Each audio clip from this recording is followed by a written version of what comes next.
नमस्कार विद्यार्थी मित्रांनो, स्वागत आहे तुमच्या सर्वांचं ध्येयाधिकारी स्पर्धा परीक्षा मंच या आपल्या यूट्यूब चॅनलवर। मित्रांनो, आज आपण राज्यसेवा पूर्व परीक्षा 2024 त्याचबरोबर संयुक्त गट ब आणि गट क पूर्व परीक्षा 2024 साठी PYQचा अभ्यास करणार आहोत, म्हणजेच पाठीमागच्या वर्षांच्या प्रश्नपत्रिका पाहणार आहोत।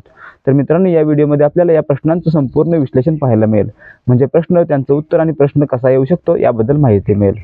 तर मित्रांनो, जर तुम्ही हा पेपर पाहिला असेल किंवा जर तुम्ही 2023 ची राज्यसेवा परीक्षा दिली असेल आणि तुम्ही त्या आधीचे पेपर पाहिले नसतील तर हे पेपर नक्की पहा, कारण जर तुम्ही 2022 चा पेपर पाहिला असता तर 2023 मधील 10 ते 15 प्रश्न असे आले होते की 2022 च्या पेपरमध्ये जसेच्या तसे किंवा थोडे बदलून विचारले गेले होते। त्यामुळे तुम्ही PYQ पहा, त्यामुळे तुमचा नक्कीच फायदा होईल आणि त्यासाठी आपण हा व्हिडिओ घेऊन आलो आहोत।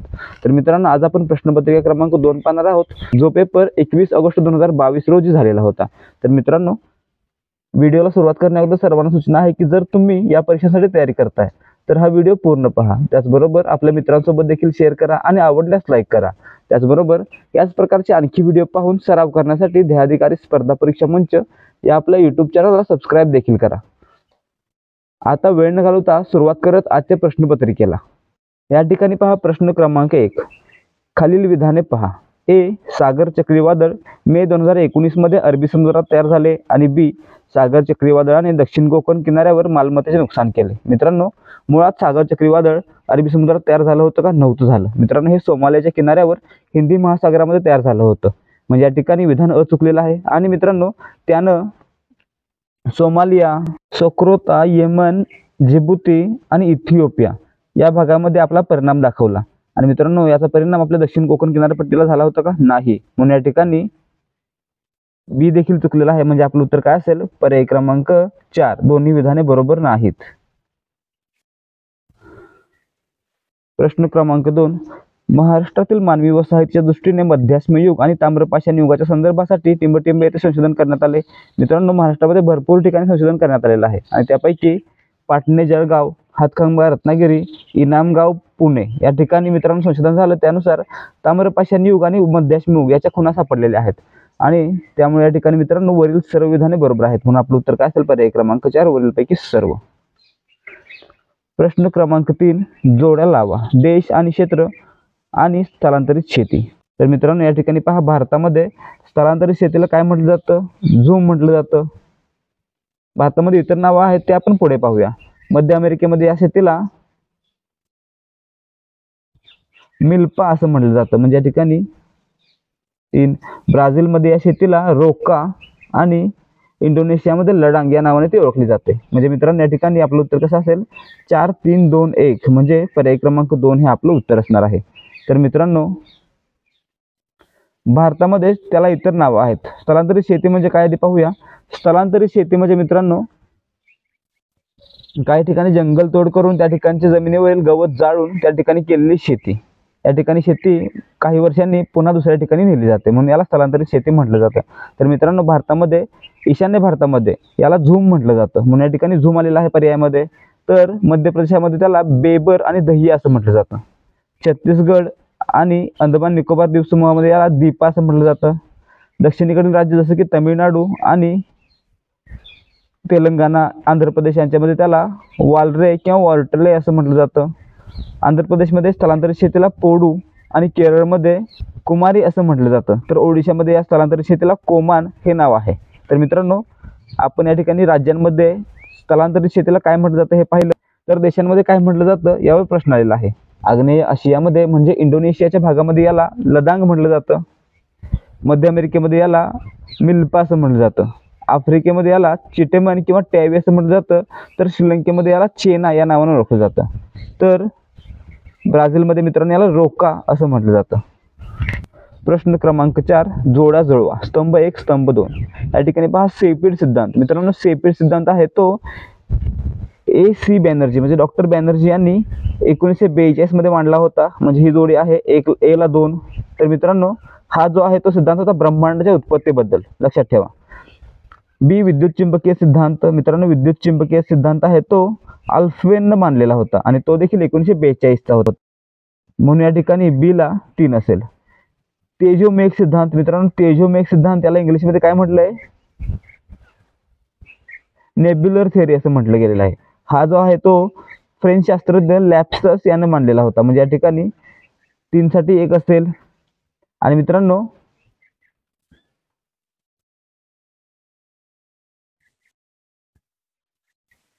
चौथा जो आहे जोडताळा सिद्धांत म्हणजे बायनरी थिअरी हा 1937 मध्ये रसेल आणि लिटलटन यांनी मांडलेला होता. म्हणजे या ठिकाणी 4 साठी 4 आहे. हा सिद्धांत जो होता तो जग कसं बनलं याबद्दल होता. म्हणजे मित्रांनो आपल्या जोड्या कशा झालेल्या आहेत 2 3 1 4 म्हणजे त्या ठिकाणी पर्याय क्रमांक 1 हे आपलं उत्तर असेल. प्रश्न क्रमांक 5 टिंबटिंब हे मानवी भूगोलाचे जनक आहेत. मित्रांनो फक्त भूगोलाचे जनक विचारलं तर काय सांगणार इरॅटोस्थेनिस.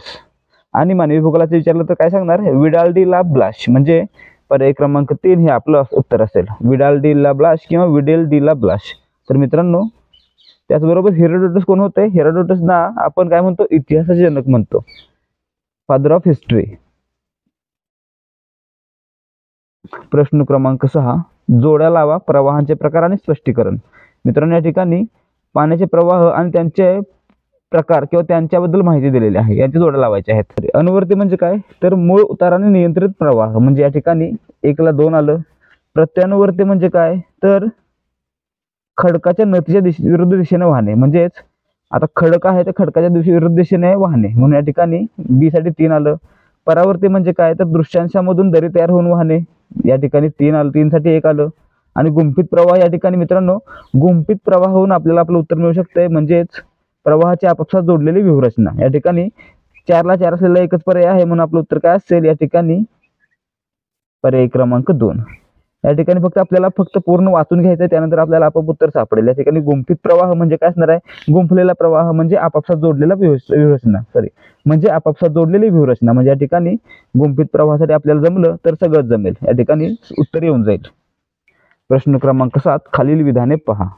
आता मित्रांनो या ठिकाणी विधान वाचा. ए झेलम ही सिंधू नदीची उपनदी असून ती उलर सरोवरातून वाहते. मित्रांनो बरोबर आहे. झेलम ही सिंधू नदीची उपनदी आहे आणि ती उलर सरोवरातून वाहते. म्हणजे मित्रांनो ती उलर सरोवरामध्ये पाणी पोहोचवते. त्याचबरोबर उलर सरोवरामधील पाणी घेऊन पुढे वाहते आणि पुढे जाऊन ती काय करते चिनाब नदीला मिळते. म्हणजे हे ए बरोबर आहे. ब सतलज ही सिंधू नदीची दक्षिणेकडील उपनदी आहे. मित्रांनो सतलज जी आहे ती सिंधू नदीची दक्षिणेकडील उपनदी आहे का तर मित्रांनो सतलज ही सिंधू नदीला तिच्या दक्षिणेकडून मिळते म्हणून या ठिकाणी बी देखील बरोबर आहे. म्हणून आपलं उत्तर काय असेल पर्याय क्रमांक 3 विधान ए आणि बी दोन्ही बरोबर आहेत.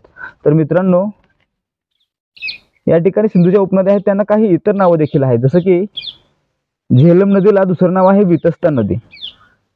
बियास नदीला दुसरं नाव आहे बिपाशा. त्याचबरोबर रावी नदीला दुसरं नाव आहे परुष्णी. प्रश्न क्रमांक 8 खालील विधाने पहा. ए प्रवरा व कुकडी या नद्या दरम्यान स्थित डोंगरांना हरिश्चंद्र डोंगर म्हणतात. मित्रांनो आता आपण मागच्याच प्रश्नामध्ये किंवा मागच्याच व्हिडिओमध्ये हा प्रश्न पाहिलेला होता की नद्या आणि त्यांच्यामध्ये असलेले डोंगर रांगा. तर मित्रांनो या ठिकाणी देखील यावरच अवलंबून राहायचं आहे ना हा प्रश्न सोडवायचा आहे. तर या ठिकाणी पहा प्रवरा नदी आहे ती गोदावरी नदीची उपनदी आपल्याला माहित आहे आणि कुकडी आहे ती भीमा नदीची उपनदी आहे. म्हणजे मित्रांनो भीमा आणि गोदावरी या दोन नदीच्या दरम्यान कोणता डोंगर आहे हरिश्चंद्र बालाघाट डोंगर. म्हणजे या ठिकाणी ए बरोबर आहे. बी बालाघाट पठारावरून मांजरा नदी वाहते. मित्रांनो हे देखील बरोबर आहे. बालाघाट पठारावरून मांजरा नदी वाहते आणि पुढे गोदावरी नदीला मिळते. आता मित्रांनो सी पहा तापी व गोदावरी नदी खोऱ्यादरम्यान सातमाळा आणि अजिंठा डोंगर रांगा आहेत. मित्रांनो हे देखील बरोबर आहे. म्हणजे या ठिकाणी वरील सर्व विधाने बरोबर आहेत म्हणून आपलं उत्तर काय असेल पर्याय क्रमांक 4. तर मित्रांनो या ठिकाणी आता पहा आपण पाहिलं होतं सर्वात पहिल्यांदा सर्वात वर आहे विंध्य पर्वत, त्यानंतर आली नर्मदा नदी, त्यानंतर सातपुडा डोंगर किंवा सातपुडा पर्वत, त्यानंतर आली आपली तापी नदी, त्यानंतर सातमाळा अजिंठा डोंगर, नंतर गोदावरी नदी, नंतर हरिश्चंद्र बालाघाट डोंगर, त्यानंतर भीमा नदी, त्यानंतर शंभू महादेव डोंगर आणि त्यानंतर आली कृष्णा नदी. याप्रमाणे क्रम आहे. यावरून आपल्याला उत्तर हे आलं असतं. त्यामुळेच PYQ जर पाहिले तर आपल्याला नक्कीच पुढच्या पेपरसाठी फायदा होईल किंवा या वर्षीच्या पेपरसाठी देखील आपल्याला या प्रश्नपत्रिकांमधून फायदा होईल. त्यामुळे व्हिडिओ पूर्ण पहा आणि इतरांसोबत देखील शेअर करा जेणेकरून सर्वांचा फायदा होईल. प्रश्न क्रमांक 9 खालील वळ्यांच्या प्रकारांच्या योग्य जोड्या लावा. ए एकनत वळ्या, बी समनत वळ्या, सी परिवलित वळ्या आणि डी प्रतिवलित वळ्या. आता मित्रांनो, जमिनीचे थर आहेत किंवा खडकांचे जे थर आहेत त्या थरांना ज्या वळ्या पडलेल्या असतात किंवा ज्या घड्या पडलेल्या असतात त्यांना या वळ्या म्हटलं जातं. तर मित्रांनो, त्यासंबंधी हा प्रश्न आहे. एकनत वळ्या म्हणजे काय? ज्याची एक भुजा मंद असते आणि दुसरी लंबवत असते. म्हणजे या ठिकाणी ए साठी 3 असेल. समनत वळ्या म्हणजे काय? दोन्ही भुजा समांतर असतात पण एका बाजूला झुकलेल्या असतात. म्हणजे या ठिकाणी 2 ला 1 असेल. परिवलित वळ्या म्हणजे काय? दोन्ही भुजा समांतर असतात आणि भूपृष्ठात देखील समांतर असतात. म्हणजे या ठिकाणी सी साठी 4 असेल. आणि प्रतिवलित वळ्या म्हणजे काय? तर एक भुजा दुसऱ्या भुजेवर उलटलेली असते. म्हणजे या ठिकाणी आपलं उत्तर काय असेल? 3 1 4 2 म्हणजेच पर्याय क्रमांक 3 हे आपलं उत्तर असेल. प्रश्न क्रमांक 10. खालीलपैकी कोणती विधाने भाबर मैदानाबाबत बरोबर आहेत? मित्रांनो, हे भाबर मैदान असतं ते शिवालिक टेकड्यांच्या पायथ्याला आहे. म्हणजे हिमालयाच्या पायथ्याला आहे. तर या ठिकाणी काय होतं? मोठ्या प्रमाणात लहान मोठे दगडधोंडे येऊन एकत्र बसतात. त्यामुळे काय होतं? या ठिकाणी त्या दगडांचा एक थर असतो किंवा जमीन दगडांची बनलेली असते. म्हणून या ठिकाणी पहा, या ठिकाणी छच्छिद्रता मोठ्या प्रमाणावर असल्यामुळे छोट्या नद्या अदृश्य होतात. मित्रांनो, बरोबर आहे, दगडांची जमीन आहे. दगडाखाली पाणी जाऊन नदी गायब होईल म्हणजे नदी अदृश्य होईल. हे बरोबर आहे. बी, भाबरपट्टा पिकांसाठी उपयुक्त आहे. मित्रांनो, भाबरपट्टा या ठिकाणी खडक आहेत, दगड आहेत. तर या ठिकाणी कोणतं पीक घेणार आहे तुम्ही? कोणतंच पीक घेऊ शकणार नाहीये. म्हणजे या ठिकाणी उपयुक्त आहे का? नाहीये. म्हणजे हे बी विधान चुकलेलं आहे. सी पहा, भाबरपट्ट्यात वास्तव्य करणारे लोक पशुपालन करणारे गुजर आहेत. मित्रांनो, बरोबर आहे. या ठिकाणी आता शेती केली जाऊ शकत नाही, परंतु झाडं उगवतात किंवा झुडपं उगवतात. तर मित्रांनो, या भागामध्ये शेळी, मेंढी यासारखे जनावर किंवा पशु पाळले जातात. म्हणजे या ठिकाणी सी बरोबर आहे. म्हणजे आपलं उत्तर काय असेल? पर्याय क्रमांक 3 ए आणि सी बरोबर आहे. तर बी हे चूक आहे. प्रश्न क्रमांक 11. महाराष्ट्राच्या शेती संदर्भातील विधाने पहा. मित्रांनो, विधान वाचा. ए, मृदाधूप ही शेतीपुढील गंभीर समस्या नाही. मित्रांनो, मृदाधूप ही शेतीपुढील गंभीर समस्या आहे कारण अतिसिंचनामुळे जमीन म्हणजे माती वाहून जाण्याची शक्यता असते. त्यामुळे मृदाधूप ही समस्या आहे का? तर आहे. म्हणजे या ठिकाणी पहिलं विधानच चुकलेलं आहे. बी पहा, नदीपूर, जंगलतोड आणि अनिर्बंध चराई यामुळे जमिनीची धूप होते. मित्रांनो, बरोबर आहे. नदीपूर आली की माती वाहून जाईल. जंगलतोडीमुळे जमिनीमधील जो टिकाऊपणा आहे, जी जमीन त्या एका ठिकाणी राहते ती देखील वाहून जाईल किंवा वाऱ्याने उडून जाईल. त्यामुळे जंगलतोड कारण आहे. आणि अनिर्बंध चराईमुळे जमिनीवर असलेलं आवरण निघून जाईल. त्यामुळे देखील जमिनीची धूप होईल. म्हणजे या ठिकाणी बी बरोबर आहे. सी पहा, अतिरिक्त जलसिंचनामुळे जमिनी क्षारयुक्त होतात. मित्रांनो, या ठिकाणी पहा, अतिरिक्त जलसिंचन केलं तर जमिनी पांढऱ्या पडलेल्या आपल्याला पाहायला मिळतात. त्यालाच मीठ फुटणं किंवा क्षारयुक्त होणं असं म्हणतात. म्हणजे या ठिकाणी सी देखील बरोबर आहे. म्हणून आपलं उत्तर काय असेल? बी आणि सी बरोबर आहे. तर ए चुकलेलं आहे. म्हणजे पर्याय क्रमांक 1. प्रश्न क्रमांक 12. राखीव जीवावरण जीवमंडल हे टिंबटिंबनुसार सीमांकित करतात. मित्रांनो, बायोस्फिअर रिझर्व्ह यासंबंधी हा प्रश्न आहे. तर मित्रांनो, याचे 3 भाग पडतात किंवा याचे 3 विभाग पडतात. सुरुवातीला असतो मध्यवर्ती भाग, ज्याला कोर झोन असं म्हटलं जातं, ज्याच्यामध्ये कोणत्याही प्रकारे मानवाचा वावर नसतो. त्याच्यानंतर दुसरा असतो बफर झोन, ज्याच्यामध्ये मानवाचा काही प्रमाणात वावर असतो तर प्राणीसृष्टी देखील मोठ्या प्रमाणावर असते. त्यानंतर तिसरा असतो सर्वात बाहेरील संक्रमण भाग, ज्याला इंग्लिशमध्ये ट्रान्झिशन झोन असं म्हटलं जातं. तर मित्रांनो, यामध्ये मानवी वस्ती देखील असू शकते. म्हणजे या ठिकाणी 3 भाग कोणते आहेत? कोर झोन, बफर झोन आणि ट्रान्झिशन झोन. म्हणजे पर्याय क्रमांक 1 आपलं उत्तर असेल. प्रश्न क्रमांक 13. योग्य जोडी शोधा. धरणे योजना, नद्या आणि राज्य यांच्या जोड्या शोधायच्या आहेत. तर मित्रांनो, या ठिकाणी जोड्या प्रत्येकाच्या वेगळ्या वेगळ्या आहेत आणि त्या जोड्या पर्यायामध्ये दिलेल्या आहेत. तर या ठिकाणी पहा, आपल्याला माहिती असली पाहिजे की टिहरी धरण आहे ते भागीरथी नदीवर उत्तराखंड या राज्यामध्ये आहे. म्हणजेच ए 2 आणि 3 असा क्रम असेल. ए 2 3 कुठे आहे का? नाहीये. मग दुसरं पहा, दुलहस्ती धरण आहे किंवा दुलहस्ती योजना आहे ती चिनाब नदीवर जम्मू काश्मीरमध्ये आहे. मित्रांनो, या ठिकाणी पहा, बी 4 1 असं कुठे आहे का? ते देखील नाहीये. मग या ठिकाणी तिसरं पहा, शिवसमुद्र धरण. मित्रांनो, शिवसमुद्र धरण आणि शिवसमुद्र धबधबा हे दोन्ही आहेत ते कावेरी नदीवर कर्नाटकामध्ये आहेत. म्हणजेच सी 1 4 असं कोणत्या ठिकाणी आहे का? तर असं पहिल्या ठिकाणी आहे. म्हणजे आपलं उत्तर असेल पर्याय क्रमांक 1.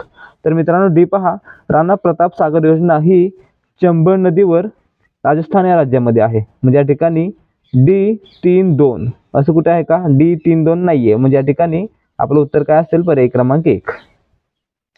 या ठिकाणी अशा प्रकारे जोड्या जोडलेल्या आहेत आणि खूप विद्यार्थ्यांनी याच्यामध्ये कन्फ्युजन होऊन प्रश्न सोडवलेला नाहीये किंवा चुकीचे उत्तर लिहिलेले आहेत.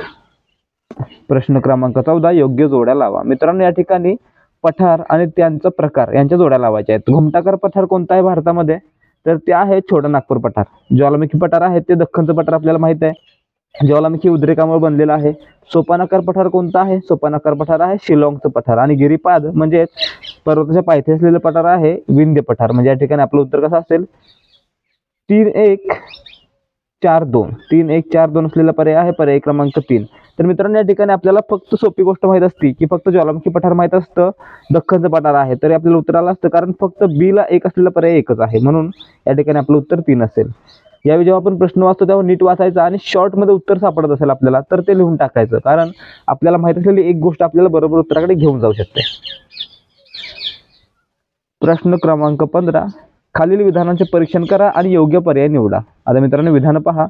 पृथ्वीच्या परिवलनामुळे प्रत्येक रेखावृत्तावर स्थानिक वेळ भिन्न भिन्न असते. मित्रांनो, समजा ही पृथ्वी आहे आणि या ठिकाणी पहा, ही उभी जी असतील ते रेखावृत्त असतील आणि आडवी असतील ती अक्षवृत्त असतील. तर मित्रांनो, या प्रत्येक रेखावृत्तावर वेळ काय असते? भिन्न भिन्न असते. म्हणजे या ठिकाणी विधान ए बरोबर आहे. विधान बी पहा, स्थानिक वेळेतील विसंगती दूर करण्यासाठी प्रमाण वेळ पद्धतीचा वापर केला जातो. मित्रांनो, हे देखील बरोबर आहे. स्थानिक वेळेतील विसंगती दूर करण्यासाठी प्रमाण वेळ पद्धतीचा वापर केला जातो. म्हणजे या ठिकाणी जे शून्य रेखावृत्त आहे किंवा जिथे ज्या ठिकाणी वेळ शून्य होते हे ते ठिकाण कोणतं आहे? ग्रीनविच.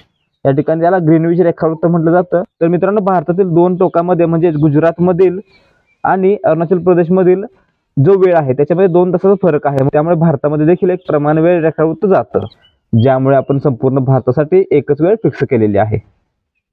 म्हणजे या ठिकाणी मित्रांनो, हे दोन्ही विधान काय आहेत? बरोबर आहेत. म्हणून आपलं उत्तर कसं असेल? पर्याय क्रमांक 1. ए आणि बी दोन्ही बरोबर आहेत. प्रश्न क्रमांक 16, भारतात खालीलपैकी कोणता हॉटस्पॉट प्रदेश जैवविविधतेला आपत्ती चिन्ह असल्याच्या संदर्भात धोका असलेला आहे? मित्रांनो, या ठिकाणी पहा, जैवविविधतेला, पूर परिस्थिती, वातावरण या सर्वांचा धोका असलेला प्रदेश कोणता आहे? उत्तर पूर्व भारत म्हणजेच ईशान्य भारत. म्हणजे या ठिकाणी आपलं उत्तर असेल पर्याय क्रमांक 3. प्रश्न क्रमांक 17, खालीलपैकी प्रवाळ रांगाची वैशिष्ट्ये कोणती आहेत? ए हा पृथ्वीवरील सर्वात प्राचीन सजीव समूह आहे. मित्रांनो, ए बरोबर आहे. बी हे अतिजैव इंधन म्हणजे बायोमास उत्पादक आहेत. हे देखील बरोबर आहे. सी ही वनस्पती व प्राणीजन्य श्रीमंत विविधता आहे. मित्रांनो, ही वनस्पती आणि प्राणी या दोन्हींनी समृद्ध असलेली जैवविविधता आहे. म्हणजे हे देखील बरोबर आहे. आणि डी हे पाण्याखालील उष्णकटिबंधीय पारिस्थितिकी तंत्र आहे. मित्रांनो, डी देखील बरोबर आहे. म्हणजे या ठिकाणी आपलं उत्तर काय असेल? पर्याय क्रमांक 4 वरील सर्व. प्रश्न क्रमांक 18, अल्फा, बीटा व गामा विविधता. अल्फा, बीटा आणि गामा म्हणजे काय? तर मित्रांनो, ही जी आहे ती जैवविविधता मोजण्याचं एक भौगोलिक प्रमाण आहे, म्हणजे एक मोजमापाचं मापन आहे. म्हणजे या ठिकाणी आपलं उत्तर काय असेल? पर्याय क्रमांक 3 फक्त सी, जैवविविधता मोजण्याचं भौगोलिक प्रमाण. प्रश्न क्रमांक 19, योग्य जोड्या जुळवा. राज्य आणि अभयारण्य. मित्रांनो, आंध्र प्रदेशमध्ये कोणतं अभयारण्य आहे? पुलिकत अभयारण्य आहे, जे पक्षी अभयारण्य आहे. महाराष्ट्रामध्ये राधानगरी, कोल्हापूरमध्ये आहे. पश्चिम बंगालमध्ये जलदापारा हे अभयारण्य आहे. तर गोव्यामध्ये भगवान महावीर नावाचं अभयारण्य आहे. म्हणजे आपलं उत्तर काय असेल? 3-1-4-2 म्हणजेच पर्याय क्रमांक 3 आपलं उत्तर असेल.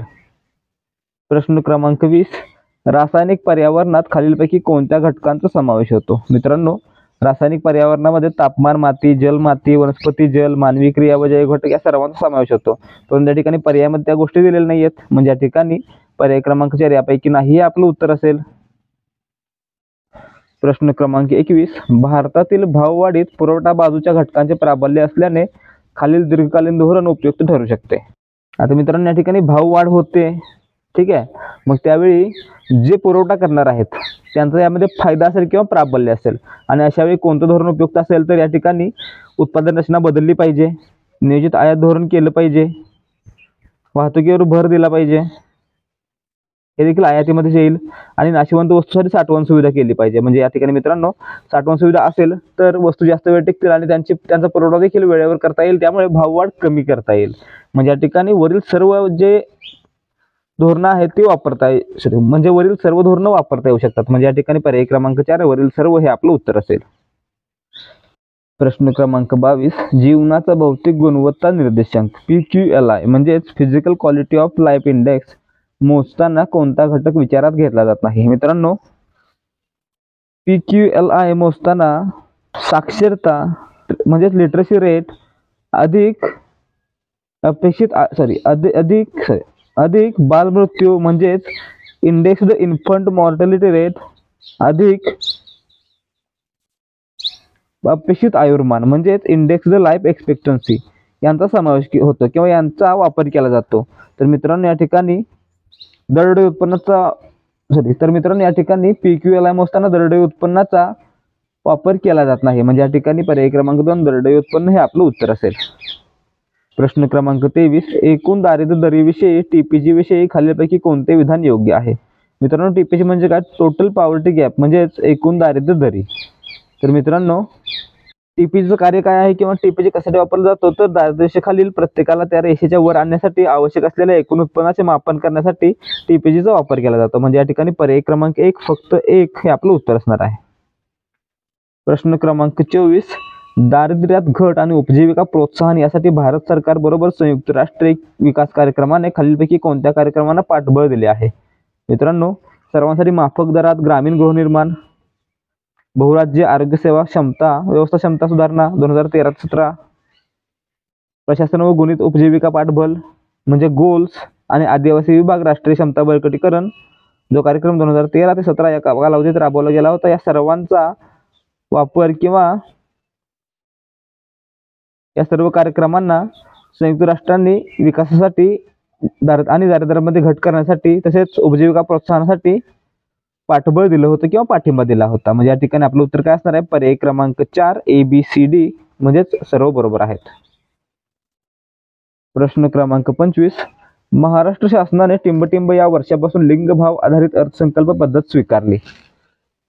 मित्रांनो, समाजामध्ये लिंग भेदभाव कमी करून लिंग समभाव आणण्यासाठी किंवा लैंगिक समानता प्रस्थापित करण्यासाठी लिंग आधारित अर्थसंकल्प हा घटक महत्त्वाचा मानला जातो. तर मित्रांनो, महाराष्ट्र शासनाने याची सुरुवात किंवा याचा स्वीकार केला होता 2013 साली. म्हणजे या ठिकाणी पर्याय क्रमांक 3 आपलं उत्तर असेल. भारतामध्ये मित्रांनो 2005 पासून लिंगभाव आधारित अर्थसंकल्पाला सुरुवात झाली होती आणि महाराष्ट्रामध्ये 2013 पासून. तर मित्रांनो, सर्वात पहिल्यांदा ओडिसा 2004 साली, उत्तर प्रदेश 2005 साली, त्रिपुरा 2005-6 साली, गुजरात 2006 साली आणि मित्रांनो 18व्या नंबरला आहे महाराष्ट्र 2013 साली.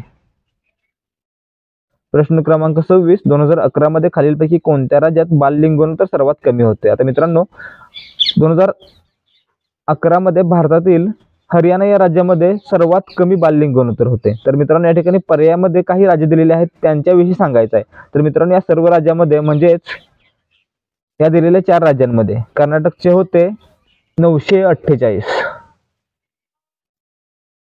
महाराष्ट्राचे होते 894, केरळचे होते 964 आणि मध्य प्रदेशचे होते 918. मग मित्रांनो, या ठिकाणी बाललिंग गुणोत्तर सर्वात कमी कोणाचा आहे? महाराष्ट्राचा 894 इतका आहे. म्हणजे आपलं उत्तर असेल पर्याय क्रमांक 2. तर मित्रांनो, भारताचं किती होतं? त्यावेळी भारताचं लिंग गुणोत्तर होतं 919. तर मित्रांनो, भारताचं 919 होतं. तर सर्वात जास्त आणि सर्वात कमी कोणाचं होतं? सर्वात जास्त होतं अरुणाचल प्रदेशमध्ये 972. किती? 972. आणि सर्वात कमी होतं हरियाणामध्ये 834. या गोष्टी लक्षात ठेवा. प्रश्न क्रमांक 27 जागतिक बँकेच्या मते भारतीय शहरीकरणाच्या खालीलपैकी कोणत्या महत्त्वाच्या समस्यांचे निराकरण करणे आवश्यक आहे? मित्रांनो, समस्या या ठिकाणी सर्व समस्या दिलेल्या आहेत. खराब स्थानिक प्रशासन, अत्यल्प वित्त पुरवठा, खर्चवाढ करणारे अयोग्य नियोजन आणि वेगाने खालावत जाणारा पर्यावरण दर्जा, हे सर्व. म्हणून आपलं उत्तर काय असेल? पर्याय क्रमांक 3 वरील सर्व. तर मित्रांनो, या सर्व समस्या भारतीय शहरीकरणाच्या समोर आहेत आणि त्यांचं निराकरण करणं आवश्यक आहे असं जागतिक बँकेचं म्हणणं आहे किंवा मत आहे. प्रश्न क्रमांक 28 खालीलपैकी कोणते विधाने लिंगभाव असमानता निर्देशांकाला म्हणजे GII ला लागू होते? GII म्हणजे काय? Gender inequality index. ए पहा, आरोग्य सक्षमीकरण व श्रम बाजारपेठ यातील लिंगभाव फरकाची कल्पना GII मुळे होते. बरोबर आहे मित्रांनो. बी पहा, GII चे उच्च मूल्य प्रत्यक्षात लिंगभाव असमानतेची तीव्रता दर्शवते, हे देखील बरोबर आहे मित्रांनो. सी पहा, प्रत्येक लिंग गटाला मिळालेल्या संसदीय जागांचा वाटा हा सक्षमीकरणाचे आंशिक मापन करतो. मित्रांनो हे देखील बरोबर आहे, म्हणून आपलं उत्तर काय असेल, पर्याय क्रमांक 4 वरीलपैकी सर्व बरोबर आहेत. प्रश्न क्रमांक 29, भूमिराशीय आंतरजाल आधारित प्रणालीविषयी खालीलपैकी कोणते विधान किंवा विधाने लागू आहेत. ए, ही प्रणाली 1 एप्रिल 2018 अस्तित्वात आली, हे बरोबर आहे मित्रांनो.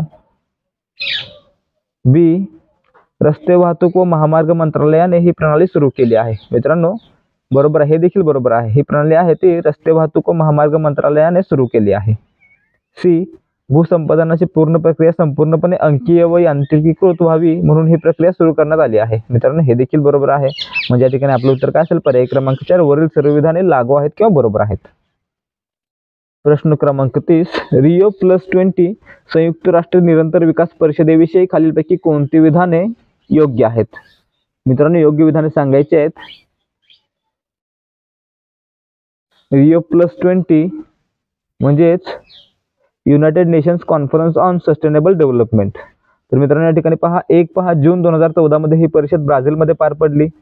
मित्रांनो ही परिषद ब्राझीलमध्ये पार पडली, परंतु ही 2012 मध्ये पार पडली होती, जून 2012 मध्ये, म्हणजे या ठिकाणी पहिलं विधान चुकलेलं आहे.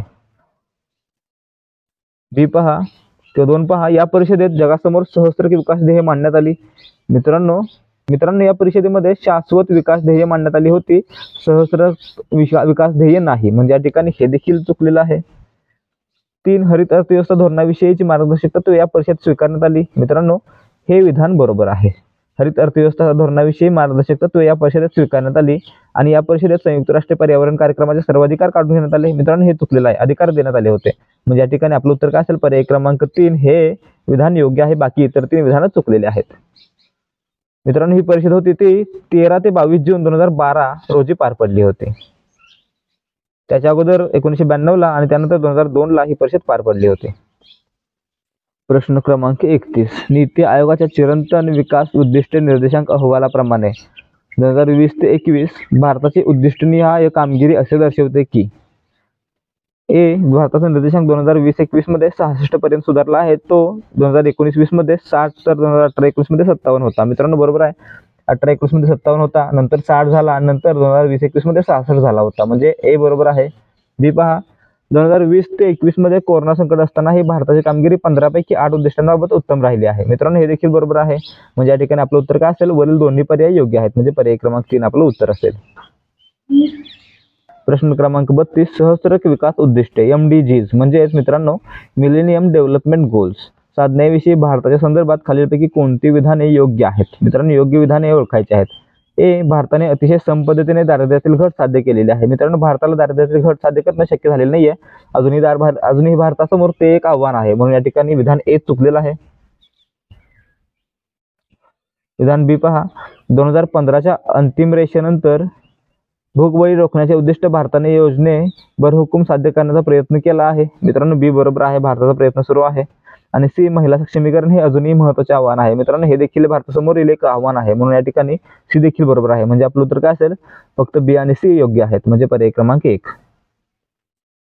मित्रांनो मिलेनियम डेव्हलपमेंट गोल्स म्हणजे MDGs ज्याला सहस्त्र विकास उद्दिष्ट असं म्हटलं जातं, त्यांची सुरुवात 2000 साली करण्यात आली होती, इसवी सन 2000 साली करण्यात आली होती आणि सुरुवातीला याच्यामध्ये 8 ध्येय, 18 लक्ष्य आणि 48 निर्देशक होती. तर मित्रांनो 2008 पासून यामध्ये 8 ध्येय, 21 लक्ष्य आणि 60 निर्देशक करण्यात आली होती. आता यामधील 8 ध्येय कोणती होती असं विचारलं जाऊ शकतं, तर अतिदारिद्र्य व भुकेचे निर्मूलन करणे, सार्वत्रिक प्राथमिक शिक्षण साध्य करणे, लिंग समानतेस प्रोत्साहन देणे, बालमृत्यूचे प्रमाण कमी करणे, माता आरोग्यात सुधारणा घडवून आणणे, एड्स, मलेरिया व इतर रोगांचा सामना करणे आणि शेवटचं होतं पर्यावरणीय शाश्वतता साध्य करणे. प्रश्न क्रमांक 33, महिला उद्योजकांना पाठिंबा देण्यासाठी महिला आणि बाल विकास मंत्रालयाने सुरू केलेल्या ऑनलाईन प्लॅटफॉर्मचे नाव सांगा. मित्रांनो या ठिकाणी पहा, एक थांबा केंद्र योजना ही महिलांवर होणाऱ्या अत्याचारांना रोखण्यासाठी होती. स्वाधार योजना आहे, अनुसूचित जाती आणि अनुसूचित जमातीतील विद्यार्थ्यांना शिक्षणासंबंधी आहे. महिला ई-हाट ही महिला उद्योजकांना पाठिंबा देण्यासाठी आहे, म्हणजे या ठिकाणी पर्याय क्रमांक 3 आपलं उत्तर असेल. तर मित्रांनो महिला ई हाट आहे ती डिजिटल इंडिया आणि स्टँडअप इंडियाचा एक भाग म्हणून सुरू करण्यात आली आहे, हे लक्षात ठेवा. प्रश्न क्रमांक 34, राष्ट्रीय अनुसूचित जमाती आयोगाबद्दल NCST खालीलपैकी कोणती विधाने बरोबर आहेत? ए, ही एक घटनात्मक संस्था आहे जी 2004 मध्ये अस्तित्वात आली आहे. मित्रांनो, हे बरोबर आहे. ही घटनात्मक संस्था आहे जी राज्यघटनेच्या कलम 338B नुसार 19 फेब्रुवारी 2004 रोजी स्थापन करण्यात आलेली आहे. कधी? 19 फेब्रुवारी 2004, म्हणजे ए बरोबर आहे. बी, अनुसूचित जमातीच्या हक्क आणि संरक्षणाच्या वंचनेविरोधात विशेष तक्रारांची चौकशी करणे हे आयोगाचे कार्य आहे. मित्रांनो, हे बरोबर आहे. सी, आदिवासी समाजाचा साक्षरता दर सुधारण्यासाठी हा आयोग काम करतो. मित्रांनो, या ठिकाणी पहा, आदिवासी समाजाचा साक्षरता आणि सामाजिक सुधारणा करण्यासाठी हा आयोग काम करतो, म्हणजे सी बरोबर आहे. आणि डी पहा, आदिवासी महिलांचे सक्षमीकरण सुलभ करणे हे आयोगाचे कार्य आहे. मित्रांनो, हे देखील बरोबर आहे, म्हणजे आपलं उत्तर काय असेल? पर्याय क्रमांक 4 वरीलपैकी सर्व. प्रश्न क्रमांक 35, खालीलपैकी कोणत्या स्वयंसेवी संस्था या 2007च्या स्वयंसेवी क्षेत्र राष्ट्रीय धोरणाच्या अखत्यारीत येतात? मित्रांनो, या ठिकाणी पहा, औपचारिक व अनौपचारिक गट, समाज गटाधारित संस्था, धर्मादाय संस्था आणि समर्थक संस्था या सर्वांचा समावेश 2007च्या स्वयंसेवी क्षेत्र राष्ट्रीय धोरणाच्या अंतर्गत येतात. तर मित्रांनो, यामुळे आपलं उत्तर काय असेल? पर्याय क्रमांक 4 वरील सर्व. प्रश्न क्रमांक 36, खालीलपैकी कोणती पद्धती पृथ्वी आणि ग्रह यांच्यामधील अंतर मोजण्यासाठी वापरतात? मित्रांनो, पृथ्वी आणि तारे आणि इतर ग्रहांचं अंतर आहे ते खूप जास्त आहे आणि म्हणूनच थेट मोजमापाचा वापर न करता या ठिकाणी पॅरलॅक्स पद्धतीचा वापर केला जातो, म्हणजे पर्याय क्रमांक 1 आपलं उत्तर असेल. तर यामध्ये काय केलं जातं? तर या ठिकाणी निरीक्षकाची बदलती स्थिती यावरून अंतर मोजलं जातं. म्हणजे या ठिकाणी पेंडुलमच्या आधारे, पेंडुलमच्या नेचरद्वारे आपण या ठिकाणी या प्रकारे पॅरलॅक्स पद्धतीने ग्रह आणि पृथ्वी आणि पृथ्वी आणि तारे यांच्यामधील अंतर मोजू शकतो, म्हणजे पर्याय क्रमांक 1 आपलं उत्तर असेल. प्रश्न क्रमांक 37, 110 ओहम रोध असलेल्या उपकरणाच्या 2 टोकांमध्ये 33 व्होल्ट विभवांतर प्रयुक्त केले असता उपकरणातून काही विद्युतधारा वाहते. 500 ओहम रोध असणाऱ्या उपकरणातून तेवढीच विद्युतधारा वाहू देण्यासाठी त्याच्या 2 टोकांमध्ये किती विभवांतर प्रयुक्त करावे लागेल? आता मित्रांनो, या ठिकाणी पहा, विभवांतर बरोबर काय असतं? तर विद्युतधारा गुणिले विद्युतरोध. तर मग या ठिकाणी काय असेल? V = I × R. या ठिकाणी V किती दिलेला आहे? V दिलेला आहे 33 व्होल्ट, म्हणजे 33 बरोबर I किती आहे? I या ठिकाणी दिलेलं नाहीये, I काढायचं आपल्याला, I काढायचं म्हणून I असं, आणि गुणिले R किती आहे? 110 ओहम. मग मित्रांनो, या ठिकाणी पहा, I बरोबर किती असेल? 33 भागिले 110, म्हणजेच I बरोबर किती? 0.3. तर मित्रांनो, या ठिकाणी पहा, आता या ठिकाणी रोध बदलायचा आहे, I तेवढीच राहील आणि रोध बदलणार आहे आपण. म्हणजे या ठिकाणी पुन्हा काय करायचं? आपल्याला विभवांतर करावे लागेल. विभवांतर काढायचं म्हणजे V काढायचं. V बरोबर काय असतं? I × R. म्हणजेच या ठिकाणी I किती आहे? 0.3 गुणिले या ठिकाणी नवीन रोध किती आहे? 500 ओहम आहे. 110 जागी 500 टाकलं पाहिजे, म्हणजेच 500 गुणिले 0.3 बरोबर किती होणार आहे? 150. म्हणजेच 150 व्होल्ट विभवांतर निर्माण होईल किंवा विभवांतर प्रयुक्त करायला लागेल, म्हणजेच पर्याय क्रमांक 4 आपलं उत्तर असेल. प्रश्न क्रमांक 38, खालीलपैकी नैसर्गिक चुंबकाचे नाव कोणते आहे? मित्रांनो, नैसर्गिक चुंबकाचं दुसरं नाव आहे लोडस्टोन, जे की एक मॅग्नेटाइटचं खनिज असतं. म्हणजे या ठिकाणी पर्याय क्रमांक 4 Fe3O4 म्हणजेच लोडस्टोन हे आपलं उत्तर असेल.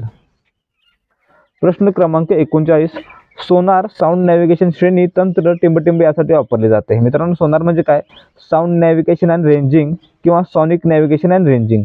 तर मित्रांनो, या ठिकाणी सोनार आहे ते अंतर मोजण्यासाठी वापरलं जातं. समुद्रामध्ये एका समुद्राची खोली मोजणं किंवा इतर अंतर मोजण्यासाठी याचा वापर केला जातो. म्हणजे या ठिकाणी पाणबुडीसारख्या बुडलेल्या वस्तूची गती आणि स्थिती मापण्यासाठी याचा वापर केला जाऊ शकतो, म्हणजे पर्याय क्रमांक 4 आपलं उत्तर असेल. प्रश्न क्रमांक 40, एका ध्वनी तरंगाची वारंवारता 1000 हर्ट्ज असून तरंगलांबी 0.25 मीटर आहे. जर तो एका विशिष्ट माध्यमात 5 सेकंद प्रवास करत असेल तर कापलेले अंतर काढा. आता मित्रांनो या ठिकाणी पहा, वारंवारता म्हणजे फ्रिक्वेन्सी किती आहे, 1000 हर्ट्झ आहे. परत तरंग लांबी म्हणजेच वेव्हलेंथ किती आहे, लॅम्बडा बरोबर 0.25 आहे. म्हणजे या ठिकाणी आपल्याला काय करायचं आहे, अंतर काढायचं आहे. मग या ठिकाणी आधी सुरुवातीला स्पीड काढला पाहिजे. स्पीड काढण्यासाठी काय फॉर्म्युला असेल, फ्रिक्वेन्सी इंटू वेव्हलेंथ म्हणजेच एफ इंटू लॅम्बडा. मग या ठिकाणी फ्रिक्वेन्सी किती आहे, 1000 आणि वेव्हलेंथ किती आहे, 0.25. म्हणजे 1000 गुणिले 0.25 बरोबर किती येतं, 250. 250 काय याचा स्पीड आहे. मग आता अंतर काढायचं आहे. अंतर बरोबर काय असतं, distance. Distance is equal to काय, तर speed into time. Speed into time. मग मित्रांनो या ठिकाणी आपल्याला माहित असेल, जेव्हा आपण स्पीड काढतो तेव्हा काय करतो, डिस्टन्स अपॉन टाइम. त्याचा उलट करून त्या फॉर्म्युलामध्ये चेंज करून डिस्टन्स बरोबर स्पीड इंटू टाइम केला आपण. मग आता या ठिकाणी आपण ठेवूया, स्पीड बरोबर किती आलेला आहे, 250 आलेला आहे.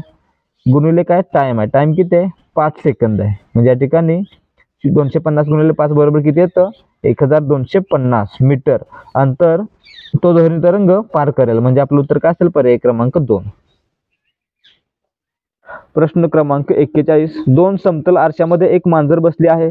जर 2 समतल आरशामधील कोन 30 अंश असल्यास मांजरीच्या किती प्रतिमा दिसतील.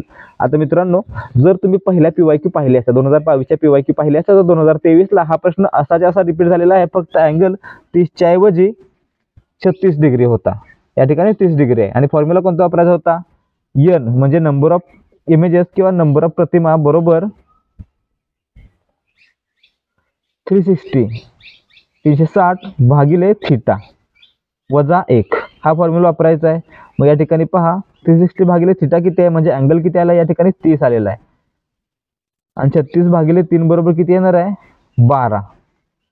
12 वजा 1 बरोबर किती येतं, 11. म्हणजे या ठिकाणी एकूण प्रतिमा किती तयार झाल्या, 11 प्रतिमा तयार झाल्या. म्हणजे पर्याय क्रमांक 3 आपलं उत्तर असेल. तर मित्रांनो 2023ला प्रश्न बदलला. या ठिकाणी फक्त अँगल बदलून आहे असा प्रश्न टाकण्यात आला होता, 36 डिग्री किंवा 36 डिग्री. या ठिकाणी थीटा 36 असेल तर या ठिकाणी 36 36 36 10 36 10 आहे 360. म्हणजे 10 वजा 1 बरोबर 9. त्यावेळी 9 प्रतिमा तयार झाल्या होत्या. प्रश्न रिपीट झालेला आहे, त्यामुळे प्रश्न करा आणि फॉर्म्युला लक्षात ठेवा. फॉर्म्युला काय, एन म्हणजे नंबर ऑफ इमेजेस बरोबर 360 डिवायडेड बाय थीटा मायनस 1. प्रश्न क्रमांक 42. खालीलपैकी कोणते संप्रेरक वनस्पतीमध्ये वृद्धत्व निर्माण करते. मित्रांनो हा प्रश्न आयोगाने रद्दच केलेला आहे. या ठिकाणी हा प्रश्न पाहायची पण गरज नाहीये. प्रश्न क्रमांक 43. डोळ्यांचा रंग पांढरा असणाऱ्या ड्रोसोफिलाच्या मादीचा डोळ्याचा रंग लाल असणाऱ्या ड्रोसोफिलाच्या नराबरोबर संक्रमण झाले तर त्यांच्या पहिल्या F1 पिढीतील सर्व मादी ड्रोसोफिलांच्या डोळ्याचा रंग कोणता असेल. आता मित्रांनो ड्रोसोफिला म्हणजे काय, तर फळमाशी असते आणि त्यांच्या डोळ्याचा रंग आहे तो एक्स जनुकावर अवलंबून असतो, म्हणजेच मादीच्या जनुकावर अवलंबून असतो. त्यामुळे त्याचा परिणाम काय होईल, तर जी पिल्लं होतील किंवा ज्या इतर मादी ड्रोसोफिला असतील त्यांच्या डोळ्याचा रंग काय असेल, लालच असेल. म्हणजे या ठिकाणी पर्याय क्रमांक 2 आपलं उत्तर असेल. आणि मित्रांनो जर आपल्याला नर ड्रोसोफिलांच्या डोळ्याचा रंग विचारला असता तर त्यावेळी त्यांचा रंग हा पांढरा झाला असता. प्रश्न क्रमांक 44. व्हायोराइट्स खालीलपैकी कोणत्या 3 विशेष गुणधर्माद्वारे ओळखले जातात. मित्रांनो व्हायोराइट्स म्हणजे काय, ते एक प्रकारचे जीवन आहे जे फक्त वनस्पतींवर प्रभाव टाकतात किंवा वनस्पतींवर परिणाम करतात. तर मित्रांनो ते विषाणूसारखे असतात आणि विषाणूपेक्षा आकाराने बरेच लहान असतात. हे बरोबर आहे. बी पहा, गोलाकार रायबोन्यूक्लिक ऍसिड RNA रेणूचे बनलेले असतात. मित्रांनो हे देखील बरोबर आहे. ते गोलाकार रायबोन्यूक्लिक ऍसिड म्हणजे RNA ने बनलेले असतात. तर मित्रांनो या ठिकाणी पहा, RNA रेणू प्रथिने म्हणजे प्रोटीन आवरणाने आच्छादित असतो का, नसतो. म्हणजे या ठिकाणी सी चुकलेला आहे. डी पहा, पादप पेशी म्हणजे वनस्पती पेशी संक्रमित करणे. मित्रांनो व्हायरसचा परिणाम फक्त वनस्पती पेशींवरच होतो किंवा वनस्पतींवरच होतो. म्हणजे या ठिकाणी डी देखील बरोबर आहे. म्हणजे आपलं उत्तर काय असेल, ABD असं आपलं उत्तर असेल. म्हणजेच पर्याय क्रमांक 1 हे आपलं उत्तर असेल. प्रश्न क्रमांक 45. खालीलपैकी कोणते पदार्थ मातीचे घटक आहेत. मित्रांनो मातीचे घटक पहा, दगडगोटे, बारीक माती आणि कुजलेले पदार्थ, रासायनिक पदार्थ, रंगद्रव्य हे सर्व आहेत. म्हणून आपलं उत्तर काय असेल, पर्याय क्रमांक 3 ABC आणि D हे सर्व मातीचे घटक आहेत. प्रश्न क्रमांक 46.